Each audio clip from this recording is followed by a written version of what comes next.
আমার ভাইরা যারা হজ করতে মক্কা মদিনার মধ্যে যান তারা অবশ্যই ওই পাহাড়টা মক্কায় আছে, দেখতে পাবেন গেলে। নবীজি ওই পাহাড়ের মধ্যে তিনি চলে গেলেন। নিচ থেকে ওই পাহাড়ের উচ্চতা হলো প্রায় 2500 ফুট উচ্চতা। এই পাহাড়ের মধ্যে নবীজি কি করলেন? কোন প্রকার সিঁড়ি ছিল না, কোন প্রকার গাড়ি যায় না। নবী গো আল্লাহর মহব্বতে পড়ে, উম্মতের মহব্বতে পড়ে ওই 2500 ফুট উচ্চতা পাহাড়ের মধ্যে তিনি চললেন।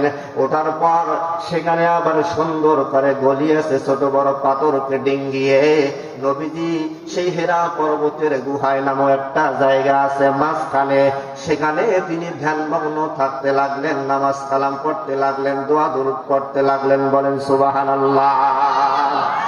এইটা হলো রমজানুল মুবারকের ঘটনা। কেননা আল্লাহ পাক বলেন শাহরু রমাদানাল্লাযী উনজিলা ফীহিল কুরআন। জোরে বলুন আল্লাহু আকবার। আল্লাহ রাব্বুল আলামিন কুরআনুল কারীম খানা নাযিল করেছে রমজান মাসে। কোন মাসে বলেন?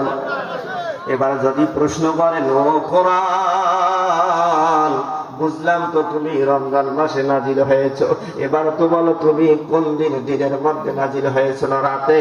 কোরআন সাক্ষী দিয়ে দেয়, জবাব দিয়ে দেয় কম্পিউটারের মতো। ইন্না আনজালনাহু ফি লাইলাতুল কদর। সুবহানাল্লাহ। কি শুনতে মন চায়?